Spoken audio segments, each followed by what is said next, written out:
A grande controvérsia entre Cristo e Satanás. Ellen Goldwhite. Parte 3. A apostasia. Pessoal, este livro ele pertence à doutrina da Igreja Adventista do Sétimo Dia. Foi escrito pela sua profetisa que praticamente deu origem à igreja, ok? As opiniões e os relatos do livro não coincidem necessariamente com a opinião do narrador do canal, ok? Mas nós o leremos.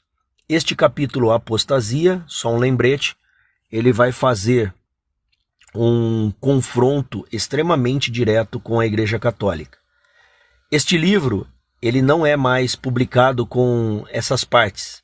Algumas partes foram cortadas do livro. A gente não sabe por quê. Talvez a Igreja Adventista responda. Mas eu vou ler da forma original. Aos amigos católicos do canal, a opinião é a que está expressa ao livro. Serei fiel à leitura do livro, ok? Novamente, não corresponde com a opinião do canal, mas é importante saber como pensam os adventistas. Valeu? Então vamos para a leitura. E espero que vocês acompanhem, prestem bastante atenção e se curtirem ou quiser que mais pessoas também saibam o que está escrito de verdade no livro original, que é chamado O Grande Conflito em português, mas que nós traduzimos com a Grande Controvérsia, para ser mais fiel aos originais, o que realmente dizia este livro, que hoje é publicado de forma bem sumária, editada e sem muitas dessas partes que aqui estão.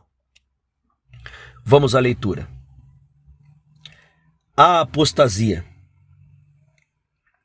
O apóstolo Paulo, em sua carta aos Tessalonicenses, predisse a grande apostasia que resultaria no estabelecimento do poder papal.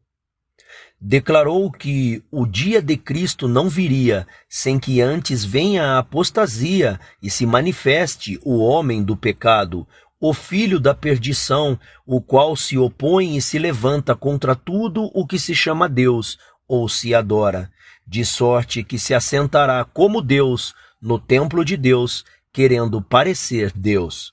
2 Tessalonicenses 2, versículo 3 e 4. Ademais, o apóstolo adverte seus irmãos que o mistério da iniquidade já opera. 2 Tessalonicenses 2, 7. Mesmo naqueles dias, ele viu, penetrando sorrateiramente na igreja, erros que preparariam o caminho para o desenvolvimento do papado. Pouco a pouco, de maneira dissimulada e silenciosa no início, e então mais abertamente, à medida que ganhavam poder e obtinham controle da mente dos homens, o mistério da iniquidade prosseguia em sua obra blasfema e enganosa. De modo quase imperceptível, os costumes do paganismo penetraram na igreja cristã. O espírito de compromisso e conformidade foi restringido por um tempo pelas ferozes perseguições que a igreja suportou sob o paganismo. Mas, como a perseguição cessasse e o cristianismo penetrasse as cortes e os palácios dos reis, pôs ela de lado a humilde simplicidade de Cristo e seus apóstolos e trocou-a pela pompa e orgulho dos sacerdotes e governantes pagãos. Em lugar dos reclamos divinos, a Igreja colocou teorias e tradições humanas. A conversão nominal de Constantino, na primeira parte do IV século, produziu grande regozijo, e o mundo, revestido de uma forma de justiça, penetrou na Igreja. Agora, a obra de corrupção progredia rapidamente. O paganismo, conquanto parecesse derrotado, tornou-se vencedor.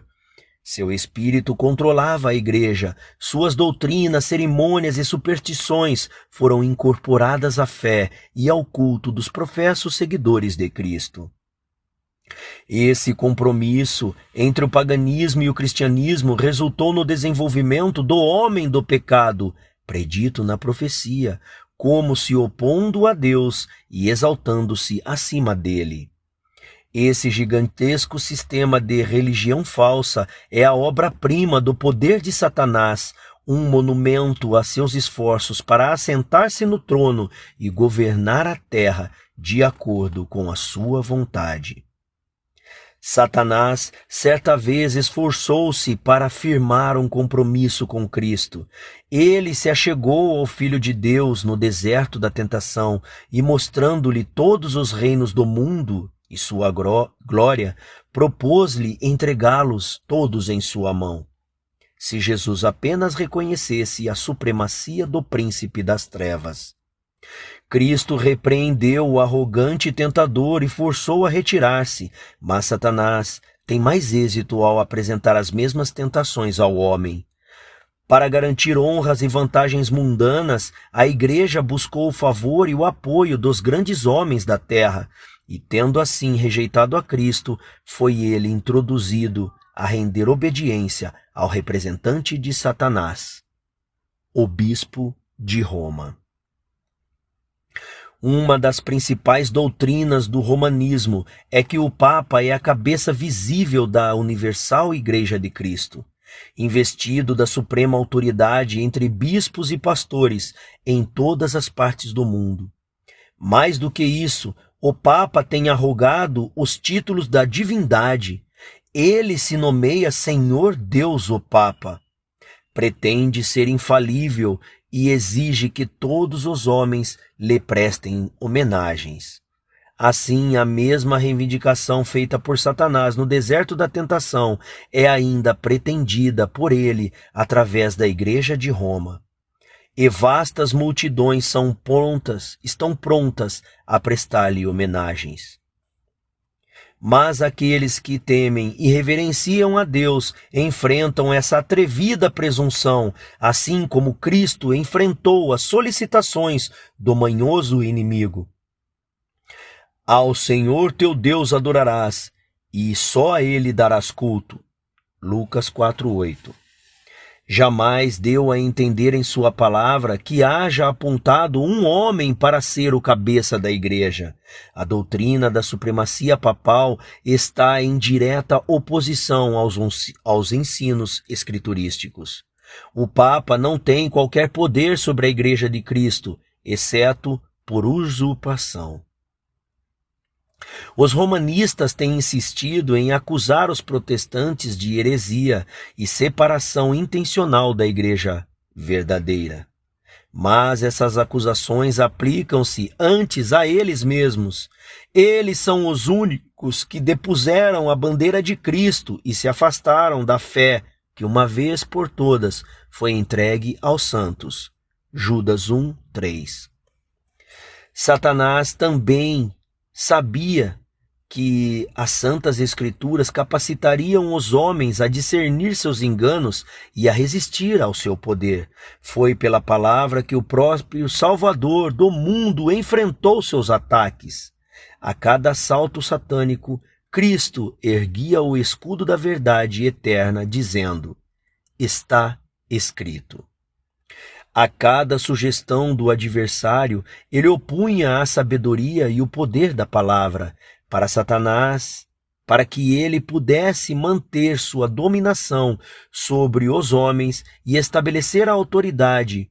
O usurpador papal, ele precisava mantê-los na ignorância das Escrituras. A Bíblia exaltaria a Deus e colocaria o homem finito em sua verdadeira posição. Portanto, suas sagradas verdades precisavam ser ocultadas e suprimidas. Essa lógica foi adotada pela Igreja Romana. Por centenas de anos, a circulação da Bíblia foi proibida. O povo era proibido de lê-la ou tê-la em suas casas. Os sacerdotes prelados, inescrupulosos, interpretavam seus ensinos para defender suas pretensões. Assim, o Papa veio a quase ser universalmente reconhecido como representante de Deus na Terra, investido de autoridade sobre a Igreja e o Estado. Tendo sido removido o detector de erros, Satanás trabalhou de acordo com sua vontade. A profecia declarara que o papado pensaria em mudar os tempos e a lei. Daniel 7:25. E isso não demoraria muito a se cumprir, para permitir que os conversos do paganismo tivessem um substitutivo para a adoração de ídolos e assim promover sua aceitação nominal do cristianismo. A adoração de imagens e relíquias foi gradualmente introduzida no culto cristão. O decreto do Concílio Geral, segundo o Concílio de Nicéia, decreto Concílio 707, finalmente estabeleceu o sistema idolátrico. Para completar a sacrílega obra, Roma achou que podia eliminar a lei de Deus, da lei de Deus, o segundo mandamento, que proíbe a adoração de imagens, e dividiu o 10º mandamento de forma a preservar o número 10.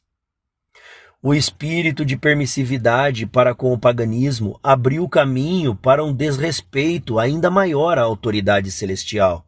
Satanás resolveu também mexer com o 4º mandamento e tentou pôr de lado o sábado multimilionário, o dia que Deus abençoou e santificou. Gênesis 2, versículo 2 e 3. E em seu lugar exaltou uma festividade observada pelos pagãos como venerável dia do sol. Essa mudança não foi tentada abertamente no princípio. Nos primeiros séculos, o verdadeiro sábado fora guardado por todos os cristãos. Eles eram ciosos da honra divina e, crendo que sua lei é imutável, zelosamente observaram a sacralidade de seus preceitos. Satanás, porém, com grande sutileza, trabalhou por meio de seus agentes para levar a cabo seus objetivos, para que a atenção do povo pudesse ser chamada para o domingo. Foi instituída uma festividade em honra à ressurreição de Cristo. Serviços religiosos eram feitos nesse dia, contudo, ainda era observado o sábado como um dia recreativo.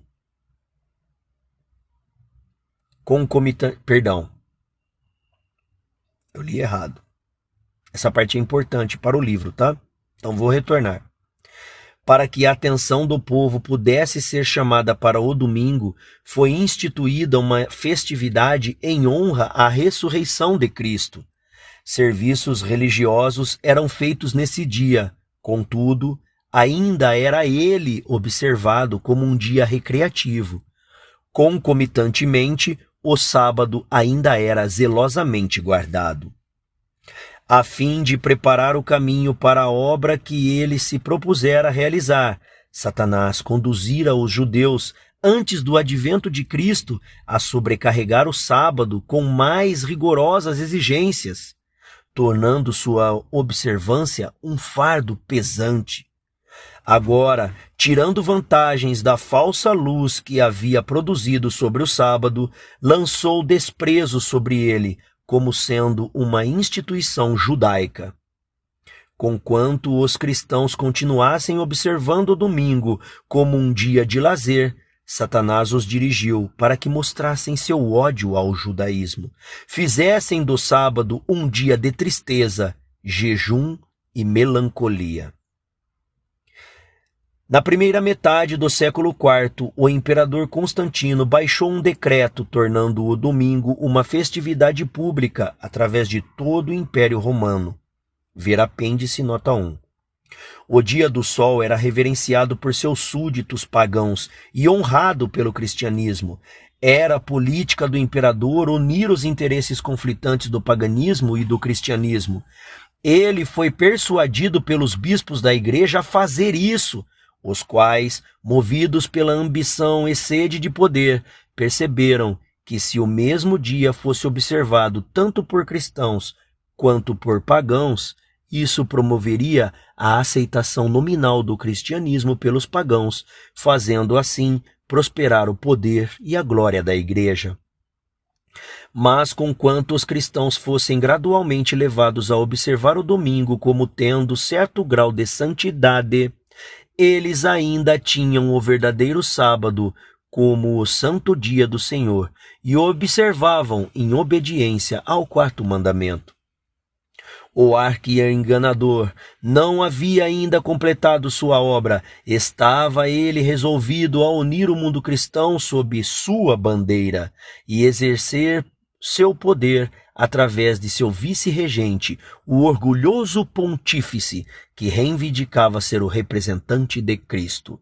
Mediante pagãos semi-conversos, ambiciosos prelados e eclesiásticos amantes do mundo, ele cumpriu seu propósito. Grandes concílios, nos quais os dignatários da igreja de todo o mundo se reuniam, eram realizados de tempos em tempos. Em quase cada concílio, o sábado que Deus instituíra era calcado um pouco mais, enquanto que o domingo era semelhantemente exaltado. Assim, uma festividade pagã veio finalmente a ser honrada como instituição divina, enquanto que o sábado bíblico era pronunciado como relíquia do judaísmo e sua observância declarada como maldição.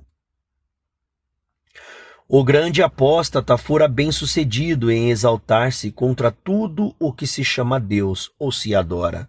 2 Tessalonicenses 2,4. Ele ousou mudar o único preceito da lei divina que aponta inequivocamente ao Deus vivo e verdadeiro a toda a humanidade. No quarto mandamento, Deus é revelado como Criador dos céus e da terra e é, portanto, distinguido dos falsos deuses. O sétimo dia foi santificado como memorial da obra da criação e dado como dia de descansos para o homem. Ele foi instituído para manter o Deus vivo sempre na mente dos homens, como se a origem de todo ser e o objeto de reverência e adoração. Satanás esforça-se para tornar os homens de sua fidelidade a Deus e de render obediência à sua lei. Portanto, ele concentra seus esforços especialmente contra o mandamento que aponta a Deus como Criador. Os protestantes agora insistem que a ressurreição de Cristo no domingo tornou-se o sábado cristão. Tornou-o, ou seja, a tradução tá um pouquinho prejudicada, tá, pessoal? Os protestantes agora insistem que a ressurreição de Cristo no domingo tornou-o o sábado cristão. Aí, corrigido. Mas está faltando evidência escriturística para o sustento dessa alegação. Nenhuma honra foi dada a esse dia por Cristo ou seus apóstolos. A observância do domingo como instituição cristã tem sua origem no mistério da iniquidade, 2 Tessalonicenses 2,7, que já nos dias de Paulo havia principiado sua obra. Onde e quando o Senhor adotou esse filho do papado? Que razão válida pode ser dada para uma mudança que a Escritura não sanciona? No 6º século, o papado tornou-se firmemente estabelecido. A sede de seu poder foi estabelecida na cidade imperial e o bispo de Roma declarado ser o cabeça de todas as igrejas. O paganismo cedeu lugar para o papado. O dragão deu à besta seu poder e o seu trono e o grande poderio. Apocalipse 3:2. E assim começaram os 1260 anos de opressão papal preditos na profecia de Daniel e no Apocalipse. Daniel 7:25, Apocalipse 13, de 5 a 7. Os cristãos eram forçados a escolher entre manter sua integridade e aceitar o culto e as cerimônias papais ou despender o resto de suas vidas nas masmorras, ou sofrer a morte no cavalete de tortura, na fogueira ou sob o machado do carrasco. Assim se cumpriam as palavras de Jesus, e sereis entregues até por vossos pais, irmãos, parentes e amigos, e matarão alguns dentre vós. De todos serei odiados por causa de meu nome. Lucas 21, versículos 16 e 17.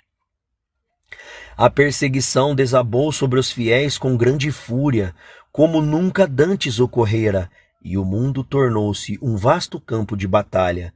Por centenas de anos, a Igreja de Cristo encontrou refúgio na reclusão e obscuridade.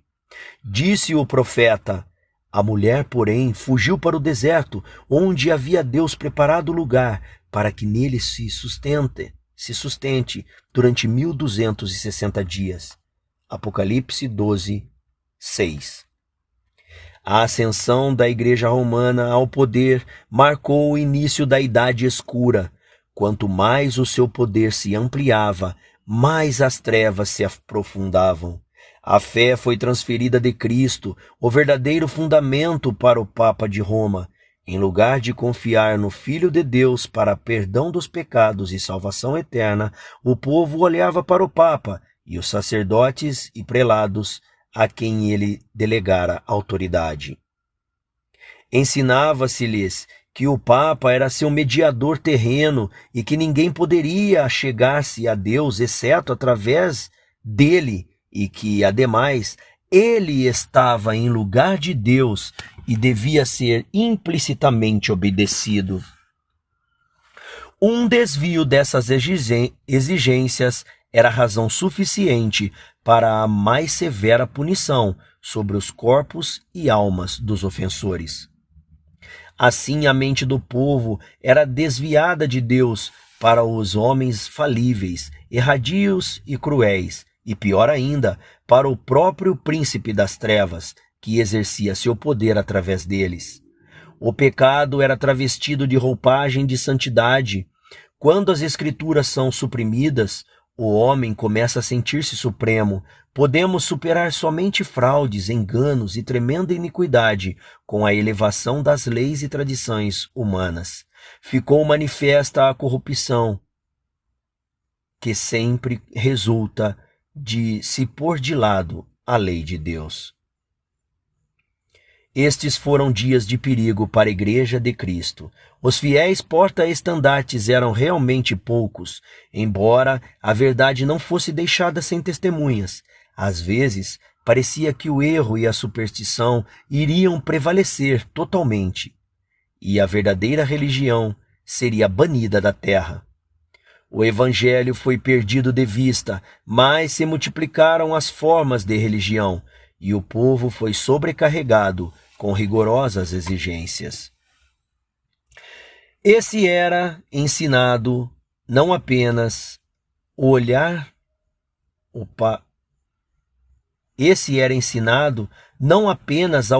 Papa como seu mediador, mas também confiar nas obras próprias para expiação do pecado. Longas peregrinações, atos de penitência, adoração de relíquias, edificação de igrejas, santuários e altares, pagamentos de elevadas somas à igreja. Esses e muitas ações similares eram ordenadas para aplacar a ira de Deus ou para assegurar seu favor, como se Deus fosse igual aos homens, que se irasse por ninharias ou se acalmasse com oferendas ou atos de penitência. A despeito da prevalência do vício, mesmo entre os líderes da Igreja Romana, sua influência parecia crescer continuamente. Por volta do final do 8º século, os papistas reivindicaram que nos primeiros tempos da Igreja, os bispos de Roma possuíam o mesmo poder espiritual que eles agora pretestavam.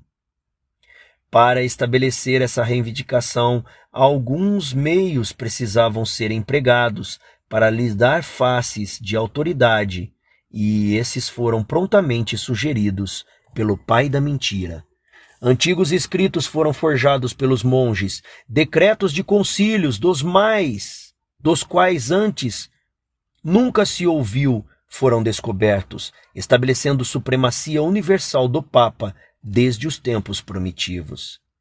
E uma igreja que havia rejeitado a verdade aceitou avidamente esses enganos. Os poucos e fiéis edificadores sobre o verdadeiro fundamento, 1 Coríntios 3, 10 e 11, ficaram perplexos e impedidos quando o entulho das falsas doutrinas destruiu a obra. Obstruiu a obra. Como os edificadores sobre os muros de Jerusalém, nos templos de Neemias, alguns estavam prontos a dizer: já desfaleceram as forças dos carregadores, e os escombros são muitos, de maneira que não podemos edificar um muro. Neemias 4:10. Fatigados pelas constantes lutas contra a perseguição, a fraude, a iniquidade e todo o obstáculo que Satanás poderia inventar para impedir seu progresso, alguns que haviam sido fiéis edificadores ficaram desanimados e, pela paz e segurança de suas propriedades e vidas, voltaram-se do verdadeiro fundamento. Outros, intimoratos diante da oposição de seus inimigos, destemidamente declaravam: não os temais, lembrai-vos do Senhor, grande e temível. Neemias 4:14. E eles prosseguiam com a obra, cada um com sua espada cingida ao lado. Efésios 6:17. O mesmo espírito de ódio e oposição à verdade tem inspirado os inimigos de Deus em cada época, e a mesma vigilância e fidelidade têm sido requeridas de seus servos. As palavras de Cristo aos primeiros discípulos são aplicáveis aos seus seguidores nos tempos do fim. E as coisas que vos digo, digo-as a todos, vigiai. Marcos 13:37. A escuridão parecia tornar-se mais densa, a adoração de imagens tornou-se mais generalizadas, velas eram queimadas diante de imagens e orações eram a elas oferecidas. Os costumes e superstições mais absurdos prevaleciam. As mentes dos homens eram tão completamente controladas pelas superstições que a própria razão parecia ter perdido sua influência. Visto que sacerdotes e bispos eram amantes dos prazeres sensuais e corrompidos, poderiam esperar-se tão somente que o povo que os contemplava para obter guia chafurdasse na ignorância e no vício. Outro passo na ascensão papal foi dado quando, no 11º século, o Papa Gregório VII proclamou a perfeição da Igreja Romana. Entre as proposituras por ele feitas estava uma que declarava que a Igreja nunca errara e nem erraria de acordo com as Escrituras. Mas as provas escriturísticas não acompanhavam tais afirmações. O orgulho pontifício reivindicava o poder de depor imperadores e declarava que nenhuma sentença que ele pronunciasse poderia ser anulada por quem quer que fosse, mas que era sua prerrogativa revogar as decisões de todos os outros. Uma extraordinária ilustração do caráter tirânico desse advogado da infabilidade foi apresentada no tratamento do imperador germânico Henrique IV. Por se supor haver ele desrespeitado a autoridade do Papa, esse monarca foi excomungado e destronado, aterrado pela deserção e ameaça dos próprios príncipes que foram estimulados à rebelião por mandato papal. Henrique sentiu a necessidade de fazer paz com Roma. Em companhia de sua esposa e um servo fiel, ele cruzou os Alpes durante o inverno para poder humilhar-se diante do Papa. Ao chegar ao castelo onde Gregório havia se retirado, ele foi conduzido sem escolta de seus guardas até um pátio exterior e ali, sobre severo frio invernal, com a cabeça descoberta, os pés descalços e trajados com vestes miseráveis, esperou a permissão do Papa para ir à sua presença. Não foi senão depois que Henrique haver permanecido 3 dias em jejum e fazendo confissão, que o pontífice condescendeu em conferir-lhe o perdão. E mesmo então, esse foi dado sob condição de que o imperador esperasse a sanção do Papa antes de reassumir sua dignidade ou exercer seu poder real.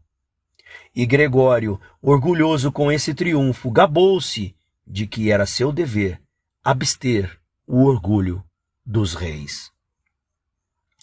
Quão surpreendente contraste entre o dominante orgulho desse arrogante pontífice e a docilidade e mansidão de Cristo, que apresenta a si mesmo como suplicando a porta do coração que lhe dê entrada, a fim de levar consigo perdão e paz, que se ensinou a seus discípulos. E qualquer que entre vós quiser ser o primeiro, seja vosso servo. Mateus 20, 27. Os séculos posteriores testemunharam um constante aumento do erro nas doutrinas ensinadas por Roma. Mesmo antes do estabelecimento do papado, os ensinos dos filósofos pagãos haviam recebido atenção e exercido influência na Igreja. Muitos que se diziam convertidos ainda se apegavam aos dogmas de sua filosofia pagã e não apenas continuaram seus estudos, mas persuadiram outros com o meio de estender sua influência entre os pagãos. Os erros graves foram assim introduzidos na fé cristã. A crença na imortalidade natural do homem e sua consciência na morte eram proeminentes entre eles. Essa doutrina lançou o fundamento sobre o qual Roma estabeleceu a invocação dos santos e a adoração da Virgem Maria. Dela também emergiu a heresia do tormento eterno para o impenitente, que foi desde logo incorporado à fé papal.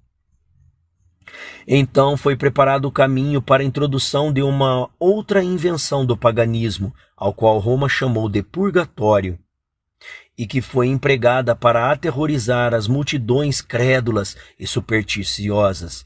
Através dessa heresia, afirmava ela a existência de um lugar de tormento, no qual as almas que não merecem condenação eterna deveriam sofrer a punição por seus pecados e, depois de libertos da impureza, seriam admitidos no céu. Ainda outro embuste foi necessário para possibilitar que Roma se aproveitasse dos temores e vícios de seus adeptos, a doutrina das indulgências. Plena remissão de pecados passados, presentes e futuros, e libertação de todas as dores e penalidades incidentes eram prometidas a todos os que se alistassem nas guerras pontífices para a expansão de seu domínio temporal, punir seus inimigos ou exterminar aqueles que ousassem negar sua supremacia espiritual. O povo também era ensinado que, por meio de pagamento em dinheiro à igreja, eles podiam libertar-se do pecado e também livrar as almas de seus amigos falecidos, que se achavam confinados nas tormentosas chamas. Por esses meios, Roma abarrotou seus cofres e sustentou a magnificência, o luxo e os vícios dos pretensos representantes daquele que não tinha onde reclinar sua cabeça. A ordenança escriturística da ceia do Senhor foi suplantada pelo sacrifício idolátrico da missa. Os sacerdotes papais pretendiam, por sua insensata pantomínea, converter o simples pão e vinho no corpo e sangue reais de Cristo. Com a blasfema presunção, reivindicavam certamente o poder de criar a Deus, o Criador de todas as coisas. De todos os cristãos era requerido, sobre pena de morte, declarar sua fé nessa horrível heresia que afrontava o céu. Multidões que se recusaram ceder a ela eram entregues às chamas. No 13º século, foi estabelecida aquela que é a mais terrível de todas as criações do papado, a Inquisição. O príncipe das trevas estava trabalhando com os líderes da hierarquia papal. Em seus concílios secretos, Satanás e seus anjos controlavam a mente de homens malignos, enquanto que, invisível em seu meio, estava um anjo de Deus fazendo o terrível registro de seus decretos iníquos e escrevendo a história de feitos medonhos demais para serem vistos por olhos humanos. A Babilônia, a grande, estava embriagada do sangue dos santos. As mutiladas formas de milhões de mártires clamavam a Deus por vingança contra esse poder apóstata. O papado tornou-se déspota do mundo. Reis e imperadores curvavam-se aos decretos do pontífice romano. O destino dos homens, tanto presente quanto eternos, parecia estar sob seu controle. Por séculos, as doutrinas de Roma foram extensiva e explicitamente aceitas. Seus rituais reverentemente realizados e suas festividades geralmente observadas. Seu clero era honrado e liberalmente mantido.